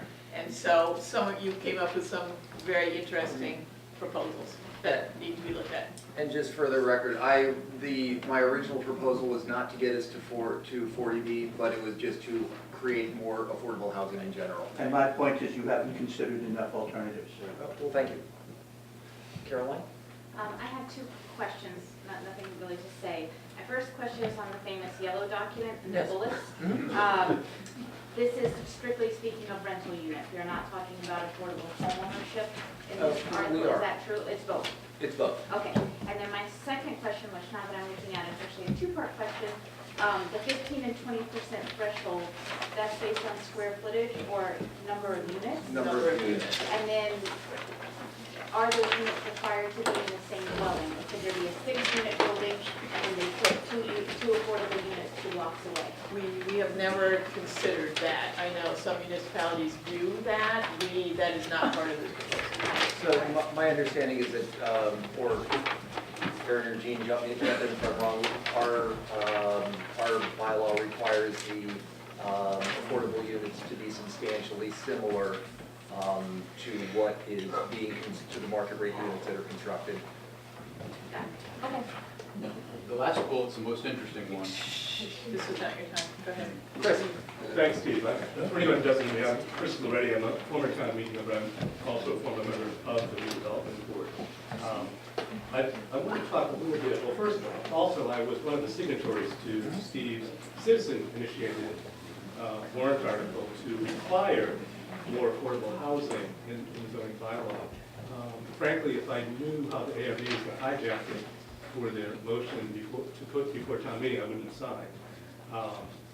And in particular, this 4 to 5 unit loophole, which gives this density bonus for not providing any affordable units, is really, frankly, offensive. And I'm frankly quite annoyed that the town moderator even commented on the scope of the original article. Now, that's neither here nor there at this point. But I want to talk a little bit about the density bonus and also ask a couple of questions about it. Okay. Because that's something, the old density bonus that some people have referred to was in the zoning bylaw for ages. And to my knowledge, it never was used. And that was the reason that the town put in the inclusionary zoning bylaw, was to require developers to put that 15%, maybe 15% of the units affordable. And they've done that in the units that are affected. I believe the other older density bonus has been used once, and it's used by Pam, right, on your Broadway property. So that brings me to the next question, though, and Jean pointed out that typically it takes 4 or 5 units, market rate units, to subsidize a subsidized unit. Yet for the, and if we assume that these 4 and 5 unit loopholes get taken out, Pam, I'll direct this question to you. Okay. Do you really think a commercial developer is going to bite on the bonus? Because for a 6-unit development, they're going to have to get 33% affordable in order to get the bonus. And I'm simply not asking you because as an affordable housing developer, all of you. It really depends on the numbers. I mean, any developer that is in it only for the money is going to make sure that his numbers work. If he can squeeze in the affordable units and it makes sense, and he gets enough pressure from the town to include the affordable units, he'll do it. I mean, we've gotten some wonderful negotiated deals with developers that most of you would consider all they know about is the money and that's all that they want. We've gotten some amazing stuff from them because we say, look, this is affordable housing, this has to happen, this is what we want to have happen, and it works. So, you know, this, you can't just say, well, it'll happen this way, or it'll happen this way. It depends on what the negotiations are, and it depends on what the pressure is. Can you cite any for-profit developer in Arlington that has provided more affordable units than required? In 37 years. Ever in Arlington? No, but I don't know. I don't know. I mean, that's the point.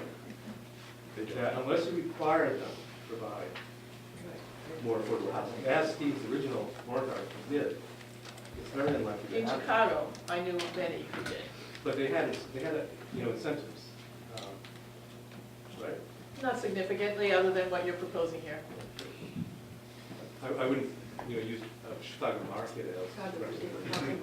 But they're developers. They're developers. You have a real estate economist here. I hope you're going to call on her. There's, so there Have you are raised your 1, hand? 2, 3. Yes, many times. So there are 3 people ahead of you. Just one last question. And I'm glad I haven't heard it tonight. When MAPC was doing some of their early, or the one public meeting they did, I heard a lot of snarky comments about not needing usable open space. And I think people need to understand that usable open space is play space. It's space that's big enough on the lot, has to be at least 25 feet in each dimension, so people can actually use it. And they were saying things, well, I don't see any tennis courts in town. Well, I don't either, but that's not the point of it. There are actually several tennis courts in town, but actually. But that's not the reason people have usable open space in their lots. Let's No. get beyond that. Right. What I would like to know is why don't people who require affordable housing need usable open space for the children in this unit? We actually always put our affordable units This isn't near. about you. Can I emphasize that? I'm not talking about you. But the way Arlington is set up, there are lots of areas where children can go, which is better than 25 feet. They can go to, Like that. they can go to the playground, they can go, I'm sorry. No, I'm sorry, Mrs. Ward. Stop talking. There are far better places than giving them 25 feet to play in. I don't see much green on that map behind you. Those are the public parks. That's all. You can, there's Spy Pond anywhere. There are lots of things. One There are thing lots that- of places. One thing that I brought up in one of those. You are not next. Who's next? Who is So next? in the stripes behind Chris. Yes, Hi. I don't know your name, I'm sorry. Joanne Cullinan. Okay. I live in East Arlington, Precinct 5. Okay. And I was also at the Thompson meeting. Oh, okay. To hear, I don't know, a couple weeks back. And contrary to what has been said, I just want to say there has not been a lot of public involvement in this process. I've talked to so many people who are like, they're doing what? Most people don't know. Their lives are busy. I tried to get some people to come tonight. They're busy. They just picked up their kids. They're making dinner. They're tired. Yes, people are busy, but that means people don't know the full scope of what is happening. It's something that will drastically change the town that they live in and that many of us love. And a lot of us are being told that we're wrong because we like the town the way it is. But, you know, we like livability. And I just think that clearly, I think the way the articles were written originally, I think there were tragic flaws with it. The loophole, you know, that people could get these density bonuses even if they provided no affordable units. But I feel that even if that loophole is closed or voted down with the amendment, I just still think that these articles are wrong for the town because I think they'll hasten gentrification. I think that developers are in it to make money. That is what developers do. They want to squeeze the maximum amount of money they can out of every square inch of land that they're given. That is just the way of the world. It'd be nice to think differently, but that's the way developers think. And, no, it's their job. I have to concede to this point. They're business people, that means no disrespect to them, they're business people. Yeah, business people, it's their job. They're doing what they think is best. Say for homeowners who want to keep I their think property we'll values hasten up. gentrification, and at the Thompson meeting, a woman spoke. Hey, A let the woman lady spoke speak. who's living in the garden apartments near Thompson School, who's caring for a disabled spouse. And it was really, really just powerful to hear her speak about, you know, that she will most likely be displaced. Actually, those brick buildings near Everett, and, yeah, she will not be. They are owned, they were purchased and owned by a church group, and I've already talked to the owners. The only group that they can sell it to would be another either affordable housing or church. So that's not gonna happen. Okay, well, So there you can are a tell lot her of people that's who not gonna would be displaced, I believe, Then because why did a lot of MAPC buildings. Excuse me. Can I, sorry, can I just? It took a lot of nerve for me to decide to speak up because I'm not used to this. You're doing great. I just want to say, Continue. the last point, I know you don't, that we can't take that much time, but these articles seem to have been formulated in a bubble, and someone has already mentioned the traffic problems that could ensue. It's very difficult to get in or out of this town as it is at certain times of the day. Traffic comes to a standstill. We've just narrowed Mass Ave in East Arlington from 4 lanes of traffic to 3. But now we want more people. Like, the policies are all at odds. It doesn't make sense. And everyone's got to ride buses, but I don't think so. People want their cars, they do. And also the schools, the impact on the schools. So we just rebuilt Thompson and then had to add an addition on because already the population growth was too much. They've added on to Hardy, they redid Stratton, the high school's next, and Addison then will have to be done because it's a mess. But there's no space, we were told, to build more schools.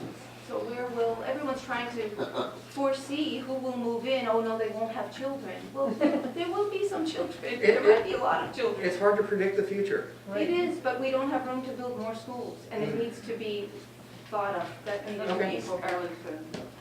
No, that's a good, so where would they put a school? Wait, where, nothing's. Well, actually, where the children are really coming from are the big houses and the large condominiums that have 3 bedrooms in them.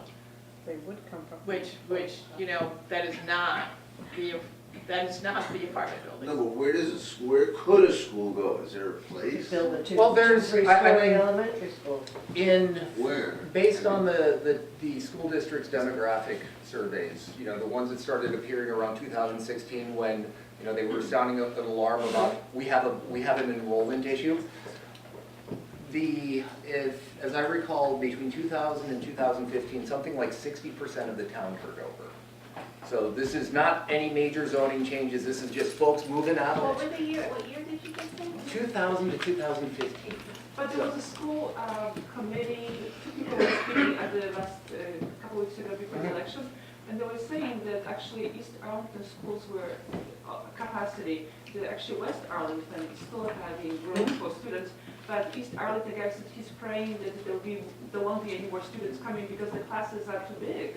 So, but That's where we live, East yeah, Arlington. yeah. I mean, the point is, even you know, without any major zoning changes, a big demographic change can shift. Yeah. You can have a demographic shift that, you know, Is it throws you a curveball. Anyway, Elise. My turn. Hi everyone, I'm Elise. I live in precinct 2, East Arlington, so I'm neighbors to many of you. And I took notes. I just have a couple points that I wanted to share. I am in support of the articles. So the first is I definitely have a goal to create more affordable housing, and it's sort of disheartening for me to hear that this is all about not getting to the 40B like blackmail list. I think genuinely the town needs economic diversity, and so I'm part of the wave of gentrification. Me and my 2 other roommates live in a 3-bedroom, as my friend Sean said, $2,800. We can afford it because there's 3 of us, right? Otherwise, there's no way that I would be living in Arlington at all. But I'm fortunate to be able to live in Arlington because I don't own a car. So I take the subway, I take the bus, I walk, and I bike. So I'm not one of those people that is going to be another car on the street. And I mean this sincerely. I don't mean this tongue-in-cheek, but I think, as we sort of discussed earlier, we are missing the forest for the trees, so to speak. The forest is, my carbon footprint is lower. I live in a streetcar suburb environment, because I won't call it urban, because folks in town don't like the word urban, and I don't own a car.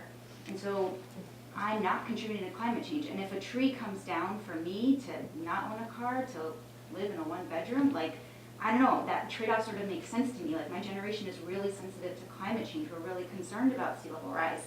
And so, I don't know, the forest for the trees, like, it means a lot to me. I think it's also important to just keep in mind that gentrification has happened. I'm part of it. I'm making it worse. I don't know who lived in the apartment before my roommates and I moved in, but I do know that it was renovated for us. The rent definitely went up, I'm guessing like $500 more, because we could afford it. So somebody left, right? And how far out did they go? Did they go out to 495? Did they have a kid in a school? Did they move? So unless we create some degree of deed restricted affordable housing, there's a very real possibility that there will be very little economic diversity in Arlington because folks will just be priced out. So displacement is happening. Will evictions happen, you know, the way that we read it in the newspapers? Probably not. People will just go quietly when rent gets raised. So I think maintaining some presence of deed restricted affordable housing is just so important. It's important to me, it's important to my values, and I'd like to see us at least take a step in that direction. I agree with the gentleman over here that there's more that could be done. 1% transfer tax, that sounds amazing to me because we're talking a lot about greedy developers, but from where I'm sitting as a millennial renter with student debt, I see a lot of greedy homeowners, and don't take offense to that. My parents are also greedy homeowners. They're boomers. They're facing down years of retirement. They're saying to themselves, how am I going to pay for retirement? My home is my nest egg. I need to maximize my nest egg. It all makes sense. They're not going to downsize it to $3,000 apartments. Well, they may, No, that's not but true. No, they won't be able to afford it. right, so my parents have nowhere to go. I couldn't sell my Right? house and stay in Let her it. finish. Exactly. So I just think that I of course understand where I'm coming from, but I also understand where my parents as boomers are coming from. And I don't really know what the solution is, but certainly they have nowhere to go. their home is their nest egg. They're not gonna sell it for less because they need the most that they can possibly get because it's what they're gonna retire on. But then I certainly can't afford to buy their house, so I don't know where I fit. It's a big, crazy puzzle, but I think that these articles are at least a step in the right direction for, if you can say it, a token of preserving the vibrancy of the town and the economic diversity that is presently in the town, and considering climate change at a broader scale. Jean, you had a I just wanted to say one thing about the 1% addition on the transfer tax. There are currently 2 or 3 proposals in the state legislature to increase it, to use it for more transportation, to use it for more funding for the Community Preservation Act, and to use it for a third purpose. Arlington does not have the legal authority to impose a transfer tax on our own. It must be done by state government. So we can't do that. And there already are 2 or 3 or 4 different proposals on raising it for other things. So it's a really unlikely piece of the puzzle that will ever happen. I just want to make that clear. Mr. Revenant, could I just suggest that anyone with an affiliation with a development company should so state, if they're making a statement here, like a loudspeaker, if they have an affiliation with the development company, should state that. Happily, I do. I work for a nonprofit senior housing developer. We build 100% affordable housing. Yes. I have an affiliation with a developer. I live in a house that was built by one. Okay, so Steve, you're running for ARB, aren't you, or not? I did an interview. I haven't heard back yet. So there's an affiliation. Oh, I'm sorry. You. Can she speak? Oh no, I'm my bad. You are next on the list. Okay. I don't know. I forget your name. Ann Gonzalez-Thompson. Ann. Okay. I just want to first lay on the line that I'm not against changing the zoning. I'm not needy or anything like that. What I am against is the quick process that this has gone through. Okay. Guaranteed, or granted, there was a master plan, but from what I've read, in December of 2017, MAPC was hired to start working on this project, which involved 25 zoning changes. People didn't know, I found out about it on the Arlington list in around December of this year. I'm a real estate economist. I have a master's in planning and real estate from MIT. I teach at MIT. And I had no idea, I would think that people should be informed. Like you said, I think one thing, people will go to town meeting. This is so complex that any town meeting member that hasn't looked this over isn't going to have a clue of what it says, because it's way too much to try to digest. And That's why we're here tonight. That's why we Right, put this right, on. but you still can't get through it all. And there have been various meetings, there's been a number of meetings, but the amount of time to get questions and feedback from people hasn't been enough. So having something come public in December, having a few meetings, and 5 months later, changing the whole landscape doesn't seem like a great thing to do. There's a couple other points that I want to make. So, Stand up. no, sure. So I had listened to this WBUR presentations. They had this series on affordable housing, and I noticed that one of the people in one of the series that was interviewed was Peter Roth. Peter Roth teaches a mixed income housing class at MIT. So last week, for the first time, I met with him and asked him about what we're doing, showed him some of the plans of what we were doing. He's a very well-known mixed income developer.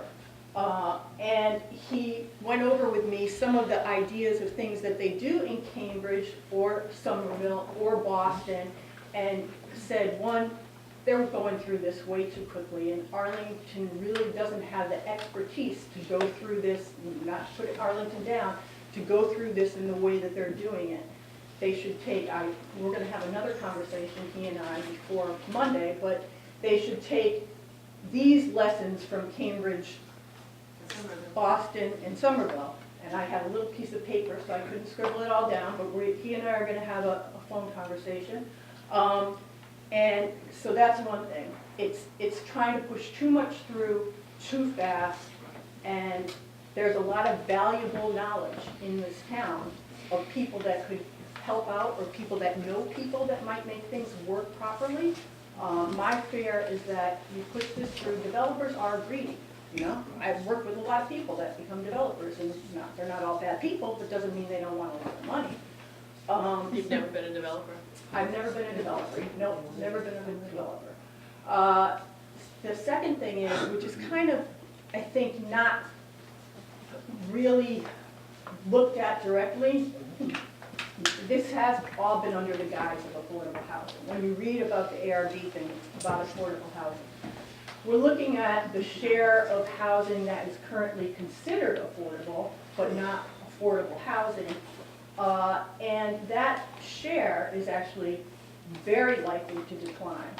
One, because we're limited in terms of land area. You know, Cambridge had Alewife, Somerville had Assembly Square. What they built there was not affordable housing. It had its small component that fit that piece there. What we would have to do here is take something down to build something new, because there's no space to just go in and build something new. And that leads to a couple questions. One, who are we really gearing this affordable housing to, right? If you look at the affordable housing in Somerville and Cambridge, and actually one that they're building in Mass Ave in Main Street in Cambridge, it tends to be, depends on what the structure is, right? There's a certain share, the affordable units have to mimic Right. share. So Mass and Main, I mentioned this at another meeting, building a 300-unit affordable housing, or 300-unit apartment building, 90 of which are studio apartments. So you're going to have a lot of single young people affordable housing. That's good, right? That'll bring people into town. That'll make the city center or the town center more vibrant. But is that what we're really looking for? You know, I hear people on both sides. We're not going to bring in families. So they're only studios? No, They're they're affordable are only studios? No, they got in a share of 3-bedroom apartments that they had to get through. But the largest share of units in the whole building, nearly a third, are studio apartments. So the largest share of the affordable units are studios. But then there's a question, okay, so who are we trying to serve, right? You displace people. Well, people say, well, we don't want to bring more school children into this town. And that's just being what a lot of people are saying. I don't really agree with that, but the fact is, if you bring in young people, you don't have school children. You benefit the town more, in a sense, because a second conversation I had today was with another professor at MIT, Bill Wheaton, who has been a tenured professor at MIT for 30 some odd years. And he and I were talking about zoning because he's in Hamilton and working on the zoning board. He actually sent me something tonight about the cost per, you have, what is it? Over the last year, the number of students in our school systems increased by 0.4%. Across the state, you mean? No, in Arlington? Arlington, 200, a little over 200 students. The population increased by 0.035%, so tenfold larger increase in students than in population overall, which shows that our town is attractive. But you have the cost for putting a child through school in Arlington does, as Al Toski said, does outweigh any revenue that we will generate. The per pupil expenditures in town in 2018 were $14,000, okay? My tax on my house is $11,000. I have one kid. And apartment buildings, when you build them, the assessed value per unit. Should we keep out kids? I don't think that's right. I think that's that's a thing that has been kind of glazed Simmering. over. Yeah, simmering. You know, what it is for, and that's something that really should be part of a discussion before any of this goes through. So sorry for interrupting, but by who is this for? You're talking about like demographically? I'm talking about because the buildings, that has to be discussed beforehand. You know, I am all for having kids, and I think you need to consider the cost of kids in terms of the school system, as well as the fact that we're so built out that there's no place to put a school.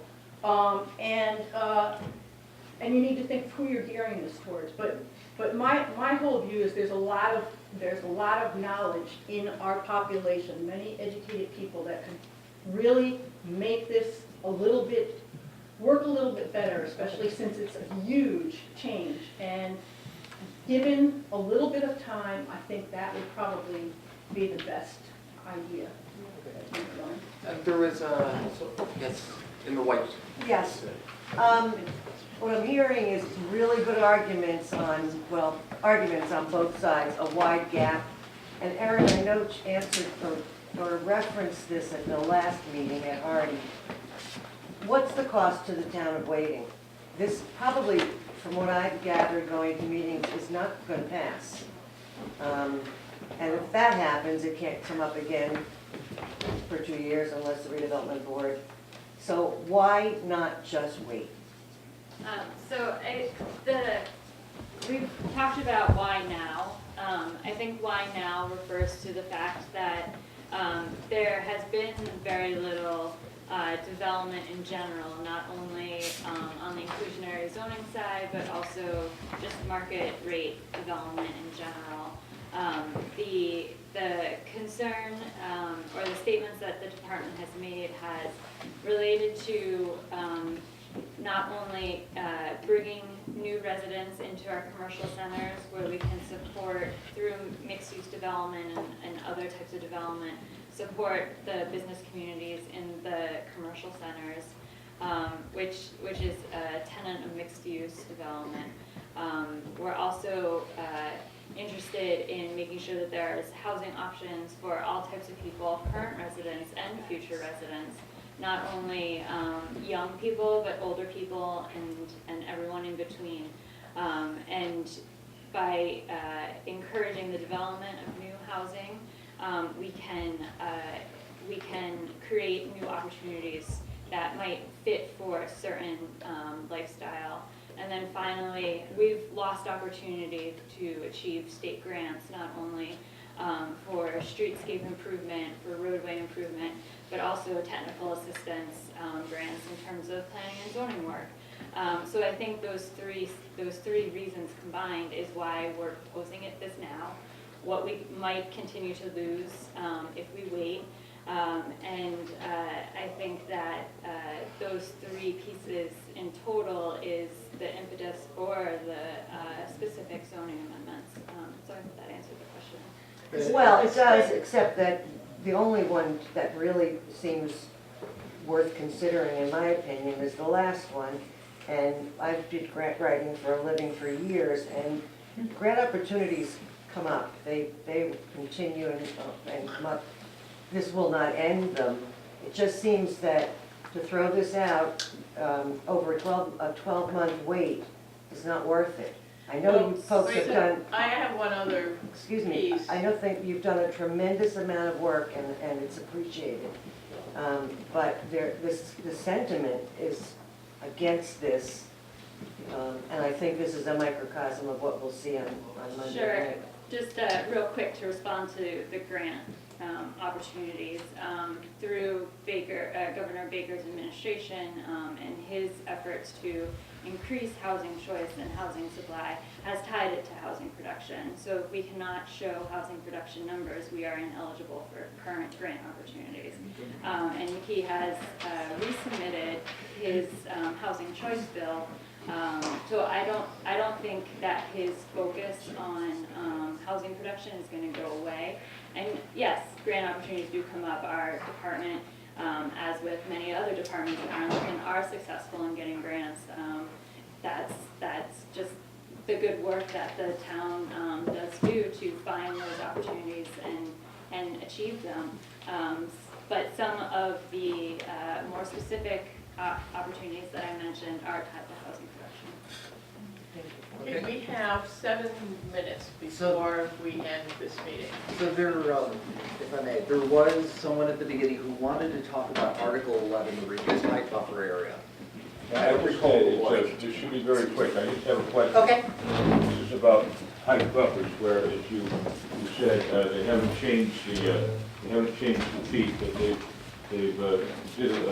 tinkered with the words a bit, so I'm not sure they really say anything different than they did. But the propaganda that's been handed out by this outfit I never heard of before called Equitable Arlington says, and they continue to say, that a shadow study is now required.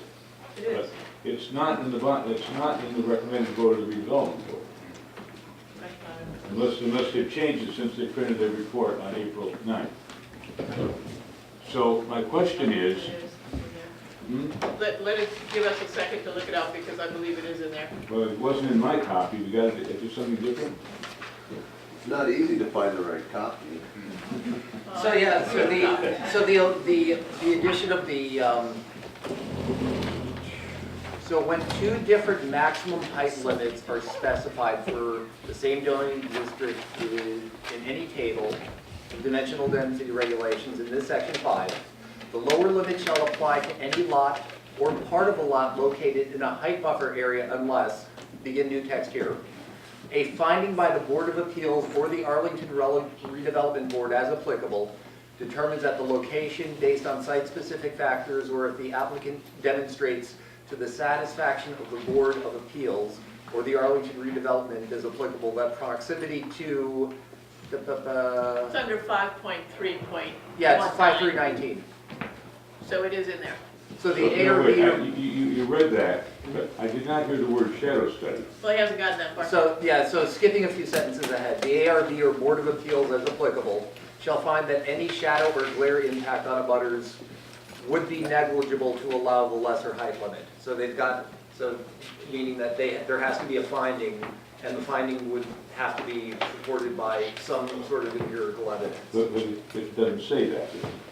In your propaganda, it says there must be a shadow study. Your vote doesn't say that. So now my question is, I'm not quibbling with what it says, or it doesn't say. My question is, since you say that a shadow study is required, which that doesn't say, you'd probably welcome an amendment to put those words in, I assume.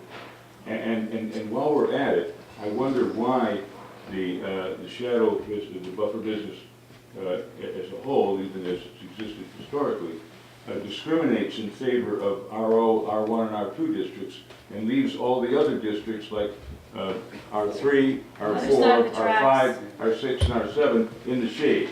And I think those other residential districts, you know, it's not just rich people and poor people. There's a lot of luxury apartments and whatever in some of these R6, R7s. But I don't think they should be shadowed either. When we were first married, we lived in a flat in Cambridge, and it was fine until they put up a big building on the other side of the street, and we were in the dark. So we moved to Arlington, where it's always sunlight. Until now. So let's keep that sunlight all they found you. I don't know the origin behind the setup of the like the requirement. Oh. Yeah, I think I'll just respond to that, John, to say, we didn't eliminate any of the R3s, 4s, 5s, 6s, or 7s. When the first proposal came, it would have allowed for reduced height buffers. So we said, we don't think that's appropriate, so that didn't make it into the report. Instead, we said, we think we need some better criteria than is in the current language if we are going to reduce the height buffers, because the current rule allows a reduction in height buffers without criteria. So that's why we put in, we would have to make a finding based on glare or shadows, and our understanding when we did that is that we would not do that without a glare and shadow study. Well, but it doesn't say that. It doesn't say that, you're absolutely correct, but I don't see how we could make the finding without that study. hey, you approved the Carney building in front of the high school, and where's the open space there? There's not a single tree on the lot. Okay, so it's 1 minute to 9. Azia, you haven't spoken yet, but I saw your hand go up. I just wanted to say that I feel like this plan is really only addressing the needs of people who are moving here and of building affordable units. And it's people like me who are long-term residents of Arlington for 20 years are the ones that are going to be impacted. East Arlington schools are so overcrowded, and we're going to have to build more schools. And I could not afford to buy a house today. My tenants just moved out because they couldn't afford to live here anymore. And this town is becoming unaffordable for low and mixed and fixed income people. I'm an artist, I was hoping to stay here, but my street is changing. Everybody who puts their kids through school says they're moving out because the taxes are high. I'm the only one, actually, almost one of the last people standing on my street. And that's also, like, I'm going to be not able to afford to live in this town if this continues, if the gentrification continues. So I feel like I actually wouldn't mind having some, changes in town, but those have to be really sort of slowed down and very carefully thought out. So with that, it is 9 o'clock and we have to clear the room.